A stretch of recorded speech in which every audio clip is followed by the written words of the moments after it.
Opština Kanjiža je uz podršku Ministarstva nauke, tehnološkog razvoja i inovacija Republike Srbije realizovala projekat OZ Smart City u Domu omladine u Kanjiži u okviru Kancelarije za mlade opštine Kanjiža.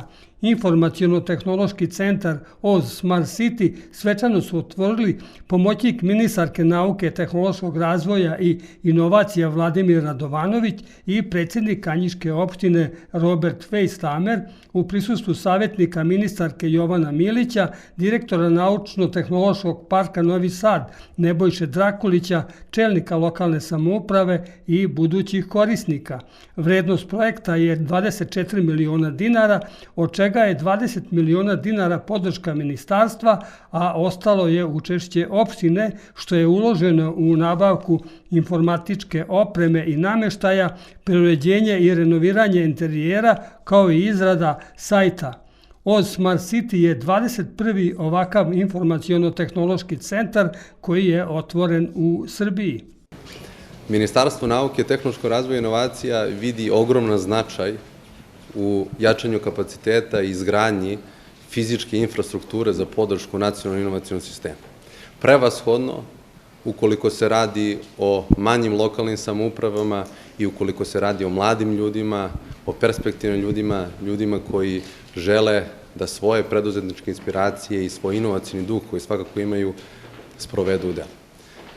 Evo, danas mi je izuzetna čast što baš simbolično 21. juna je ovo 21. startup centar i to baš u Kanjiži, u gradu koji je, ili ti opštini koja je, da kažemo, vrlo izuzetnog značaja za ekonomiju Severnog Banata, a isto tako za pograničnu ili ti za prekograničnu saradnju sa Mađarskom.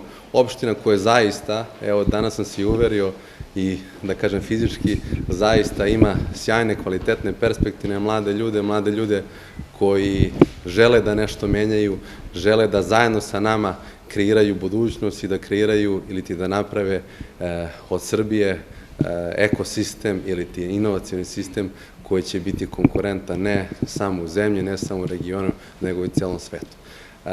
Mi ćemo nastaviti svakako da podržamo ovaj tip inicijativa. Ja se nadam da će vrlo uskoro biti 22. Smart City ili Startup centar, a takođe želeo bi, kao što sam i prethodno rekao, da svi ove mlade ljudi ovde znaju, a naravno i predstavnici lokalne samouprave znaju da mi kao ministarstvo, Vlada Republike Srbije, isto tako naučno-tehnološki parkovi koji su već formirani i stabilni, pružaju i zaista u narednom periodu će se pružati bilo koju vrstu podrške kako bi ovaj startup centar bio zaista održiv i kako bi odavde izašli novi startupovi koji će, kažem opet, biti zastupljeni ne samo u Srbiji, nego u celom svetu. Ja najpre bih želeo da se zahvalim Ministarstvu za finansijsku podršku, jer od celokupnog iznosa od 24 miliona dinara, 20 miliona je dala i obezbedila Ministarstvo, a ostalo lokalna samouprava. I ne samo za finansijsku podršku, nego i za idejnu podršku, jer jednostavno male sredine kao što je Kanjiža, jako smo daleko od studentskih centara, jako smo daleko od stručnih, studentskih i inovativnih znanja i ovakva mala sredina da dobije ovakvu mogućnost da se uklopi baš u sistem znanja, u sistem stručne podrške, u sistem inovacionih centara, to je već velika reč i za našu zajednicu i uopšteno za Kanjižu. Ja se jako nadam da ovo je stvarno ne završetak jednog projekta, nego početak jedne jako dobre stručne saradnje. Mi naravno želimo da se oslonimo sa jedne strane i na inovativni centar u Novom Sadu i naravno i dalje za podršku ministarstva na polju stručnog opremanja naših ljudi, podržavanje onih mladih koji žele da se uhvate u preduzetništvo i iniciraju neku startup firmu, a sa treće strane da smo sad već na mapi inovativnih centara i uopšteno mapi informatičkih razvoja.